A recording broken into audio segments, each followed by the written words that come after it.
So good afternoon and namaste. It is my great pleasure to be here with all of you at the embassy this afternoon. Today, with profound respect for history, deep remembrance for the fallen heroes, and cherishment of peace, we are holding the seminar on the 80th anniversary of the victory in the Chinese people's war of resistance against Japanese aggression and the World Anti-Fascist War. Including Mr. Mangesh Bokka, grand-nephew of Dr. Cornish from the Indian Medical Mission to China, and Mr. Inderjit Singh, so he's still on the way, disciple of Dr. Basu.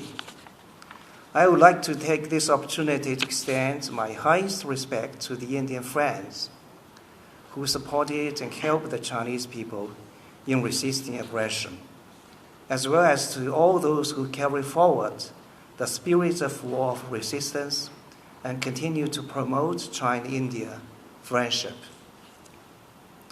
80 years ago, the Second World War, ignited by the forces of fascism and militarism, affected over 80 countries and regions and 2 billion people, resulted in devastating loss of life and cast a shadow over human civilization. In that life and death struggle between justice and evil, light and darkness, progress and regression, righteous forces across the world, including China and India, fought shoulder to shoulder with unwavering courage and tremendous sacrifices, and ultimately achieved the great victory. The Chinese people's war of resistance against Japanese aggression started the earliest, lasted the longest, and pinned down the largest number of enemy troops. At the enormous cost of over 35 million military and civilian casualties, China made significant contributions to saving human civilization and safeguarding world peace. India deployed more than 2.5 million volunteer soldiers across the China-Burma-Indian theater, North Africa, and European battlefields, and continuously supplied strategic resources, thus serving as a solid pillar of the Allied Eastern Theater. The Chinese people will never forget the unwavering support during those trying times.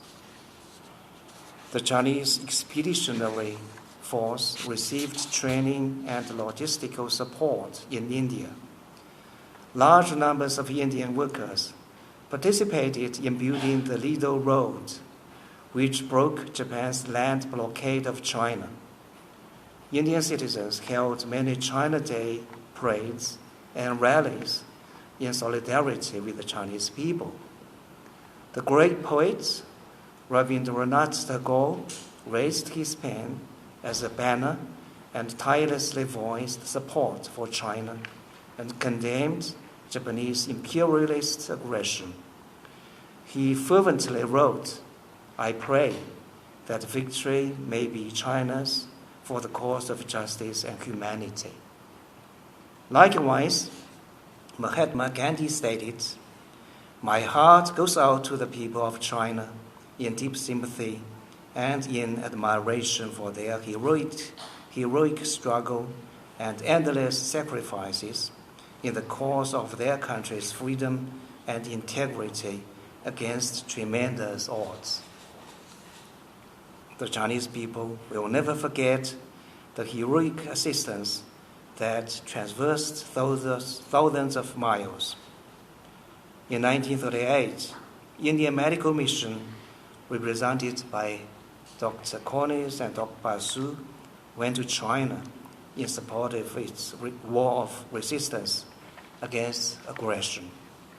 Dr. Cornish set up medical stations closest to the front lines, where he saved countless Chinese soldiers and civilians, trained numerous medical personnel, and worn out by overwork, gave his life and rests forever on Chinese soil.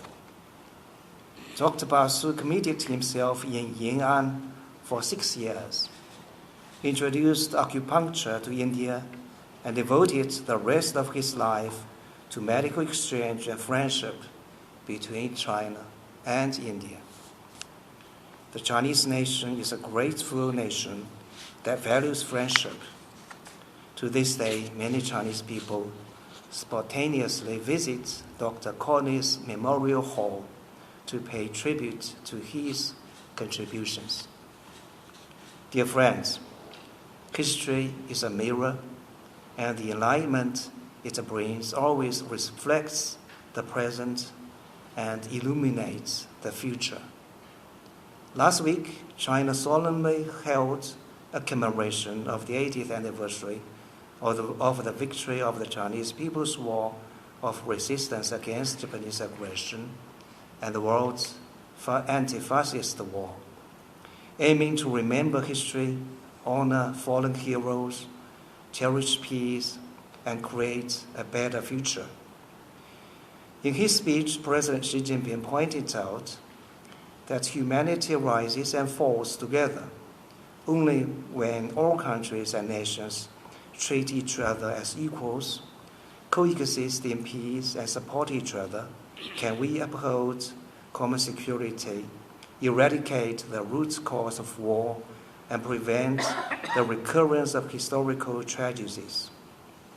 President Xi emphasized that China will always be a force for peace, stability, and progress in the world, and sincerely hope that all countries will draw wisdom from history, value peace, jointly advance world organization, and create a better future for humanity. Currently, changes unseen in the century are accelerating. Unilateralism and acts of bullying are on the rise, and the world has entered a new period of turbulence and transformation. Humanity once again faces a choice between peace and war, dialogue and confrontation, win-win cooperation, and zero-sum game. As to ancient Eastern civilizations and major developing countries, China and India should demonstrate a global vision and responsibility as major powers, and make greater contributions to safeguarding world peace, promoting common development, and improving global governance. To this end, first we should carry forward the great friendship forged during the War of Resistance and jointly pursue a path of peaceful coexistence between major neighboring countries. China and India share a history of resistance, share a history of resisting fascism and fighting for national independence and liberation. We jointly initiated the 5 principles of peaceful coexistence and now share a common vision for national rejuvenation. It should be the right choice for China and India to be good neighborly friends and partners that help each other succeed and have the dragon and elephant dance together. This year marks the 75th anniversary of the establishment of diplomatic relations between our two countries. Over the past 75 years, China-India relations have experienced twists and turns, but friendly cooperation has always been the dominant theme. Over the past year, President Xi Jinping and Prime Minister Modi have met twice in Kazan and Tianjin, charting the right course for the improvement and development of bilateral relations. The two sides have earnestly implemented the important consensus reached by the two leaders. The two foreign ministers exchanged visits, the special representatives on the boundary question, defense ministers and vice foreign minister, foreign secretary maintained frequent interactions. These efforts have contributed to the sound and steady development of bilateral relations. We should view and handle the relationship from a strategic and long-term perspective and keep to the overarching direction of being each other's cooperation partner instead of rival, and seeing each other as development opportunity instead of threat. We should uphold harmonious coexistence, further enhance bilateral relations through the Tianjin meeting, and explore the right way for neighboring major countries to coexist based on mutual respect and trust, peaceful coexistence, common development, and win-win cooperation. Second, we should uphold the spirit of unity forged during the War of Resistance and jointly write a new chapter of modernization. History shows that as the world united to defeat fascism 80 years ago, today we can also cooperate to overcome difficulties, resolve differences through dialogue, and achieve development through solidarity. China and India are both at a critical stage of national development and rejuvenation, and development is our greatest common denominator. We should devote our valuable resources to national development, providing mutual support, promoting mutual growth, and helping each other succeed. China and India enjoy close economic and trade relations. Bilateral trade in goods has grown steadily, reaching $88 billion in the first 7 months of this year, with a year-on-year increase of 10.5%. China stands ready to strengthen the synergy of development strategies and share experience in modernization with India. We welcome more Indian companies to promote their products and invest in China. And we also hope that India could provide a fair, just, and non-discriminatory business environment for Chinese enterprises. The foundation of the people-to-people friendship between the two countries is solid. Since the beginning of this year, Chinese diplomatic missions in India have issued over 240,000 visas to Indian citizens. Recently, China resumed Indian pilgrimages to Kambarachi and Mabayongzhou in Xizang Autonomous Region of China, and India resumed tourist visa issuance to Chinese citizens, both of which have been warmly received. Direct flights between our two countries are expected to be resumed shortly. We are ready to enhance exchanges with India across all sectors, including political parties, legislatures, think tanks, media, and youth, to further promote people-to-people bonds. Third, we should safeguard the post-war international order and jointly amplify the united voice of the Global South. The post-war international system, with the United Nations at its core, embodies the outcomes of the victory in the World War II and has played an irreplaceable role in advancing peace and development for humanity. Amid a complex and turbulent international landscape, China and India, as important members of the Global South, should work together to uphold international fairness and justice and promote global peace and prosperity. Recently, President Xi Jinping proposed the Global Governance Initiative at the SCO Plus meeting and called on all parties to adhere to sovereign equality, abide by international law, practice multilateralism, advocate a people-centered approach, and focus on taking real actions so as to build a more just and equitable global governance system, jointly advancing toward a community with a shared future for humanity.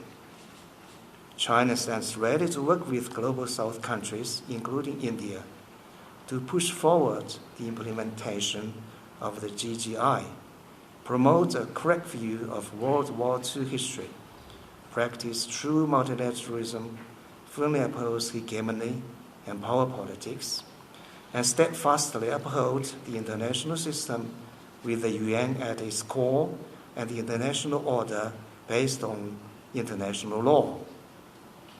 Together, we should advocate an equal and orderly multipolar world and a universally beneficial and inclusive economic globalization, firmly oppose any form of tariff and trade wars, jointly uphold the multilateral trading system, safeguard the common interests of developing countries, and contribute to the collective rise of the global South. So, dear friends, history cannot be changed, but the future can be shaped. Let us draw lessons from history, carry forward the great spirit of the War of Resistance, promote China-India friendship and cooperation with a more proactive attitude, and build a community with a shared future for humanity with a more open mind, so that the torch of peace can be passed on from generation to generation, the driving force of development can be sustained, and the light of civilization can shine brightly. Thank you very much. Dhanyavad. From NewsX.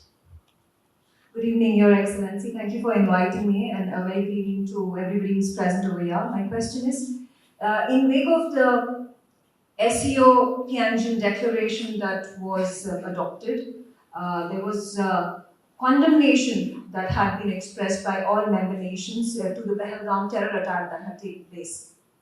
How can India and China work together to counter cross-border terrorism? Okay, thank you. Ambassador, please. Okay. Any more questions? I'll just answer. That at the same time. Yes, please, Okay. please.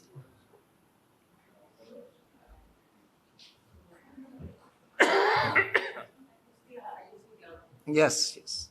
Good evening, Ambassador. This is Yeshi Seri from Business India. I just have one small question. There has always been this between India and China. Pakistan plays a role which acts as a deterrent towards things normalizing. So how is it that that can be overlooked and diplomatic ties go on progress? Okay, yeah. One more. Hello, Excellency. This is Abhishek Jha, independent journalist. My question is, at the recently So I just focus on the questions just raised by the media friends. In fact, that today I'm very happy to have this seminar and so important speeches by the guest speakers. You know that you have shared very important insights and views with us, and of course that I know that the media friends have paid very close attention to all those insights and all those happening in China recently. I mean the SEO summit and the military play to celebrate the victory of Chinese people's war against the resistance of the Japanese aggression. And of course, I also welcome all the students and teachers from the universities. You are the young generation, and you will take over the banner of the friendship from the older generation, just like me and all my friends just seated here. And about all these questions, I just want to answer. The first one about the tariff war initiated, started by the United States, and how China and India can cooperate to fight against this tariff war. So I would say that the essence of international trade is to complement each other's advantages and to achieve mutual beneficial win-win cooperation, win-win results, not a calculation of who will lose or who will gain. But in fact, that the United States has long benefited from free trade, but now it has using the tariff as a kind of weapon or political tool to demand exorbitant prices from various countries.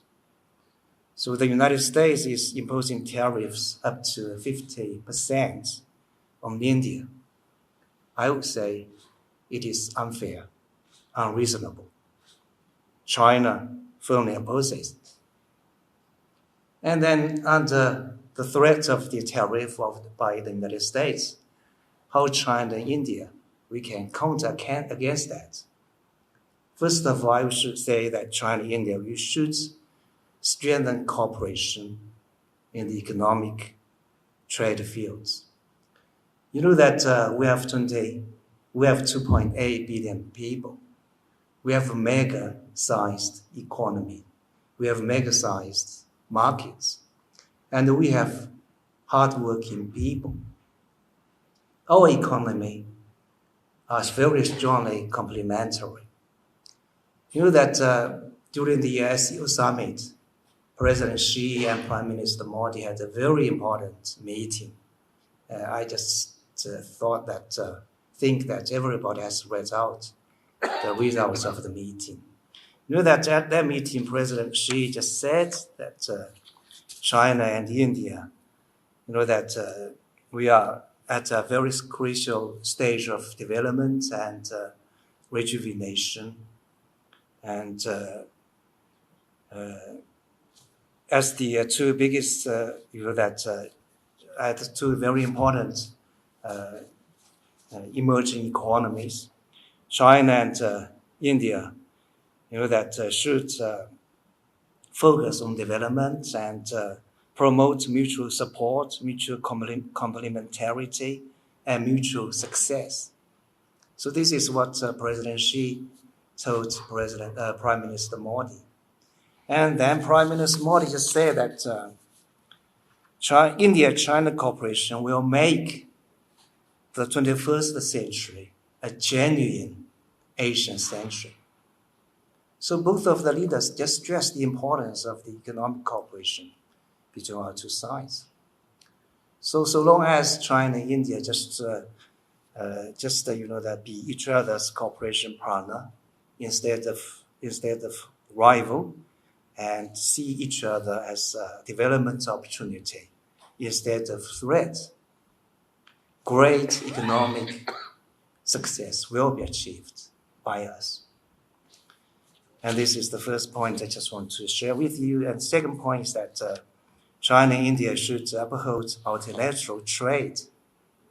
So only last week, China successfully hosted the SEO summit in Tianjin, which declared unequivocally support for the multilateral trading system with the World Trade Organization at its core.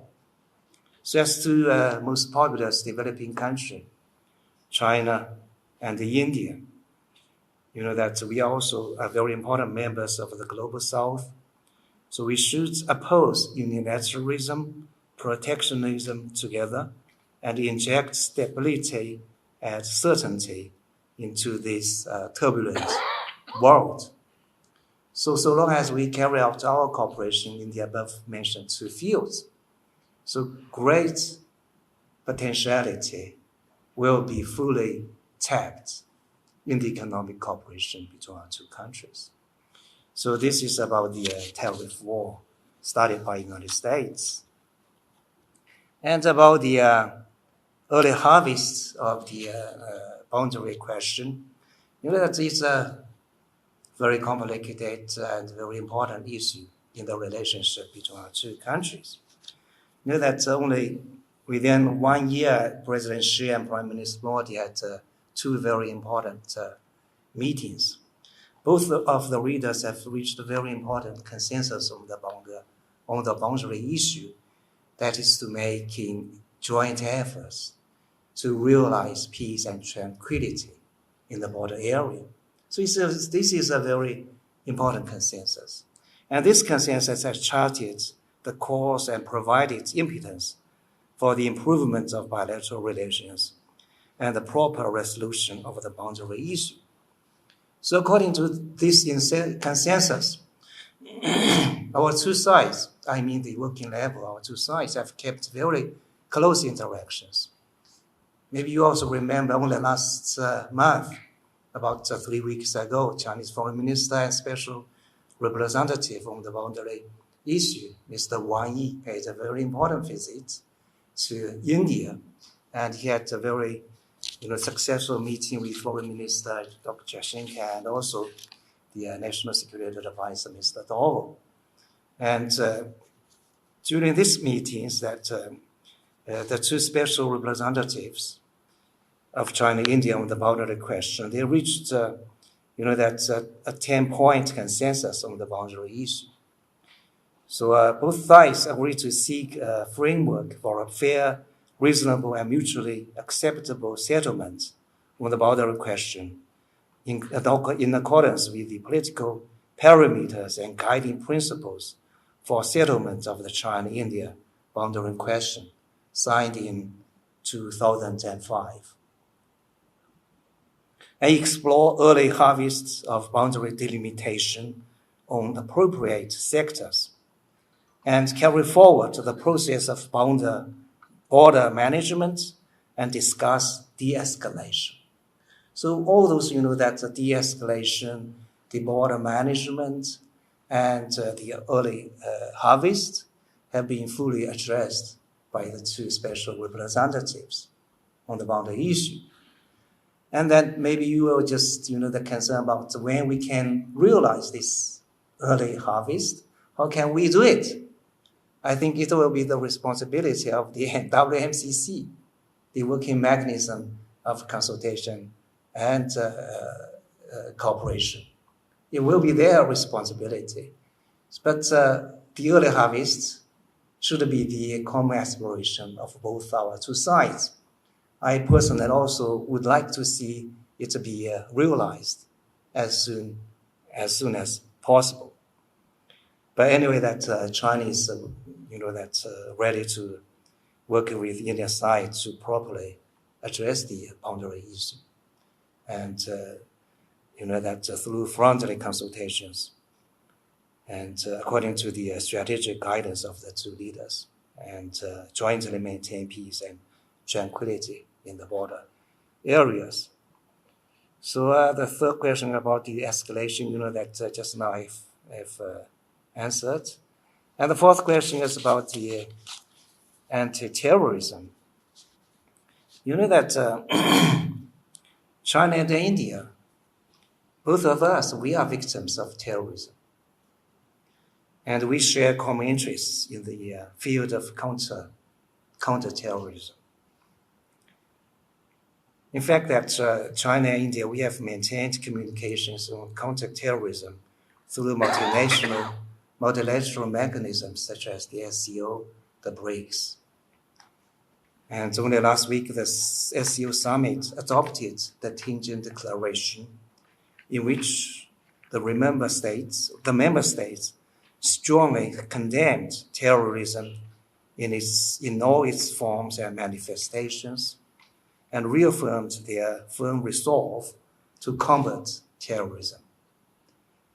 China has always firmly opposed all forms of terrorism and stands ready to work together with the international community, including India, to advance the implementation of the Global Security Initiative, jointly address the threat of terrorism, and safeguard regional as well as global peace and stability.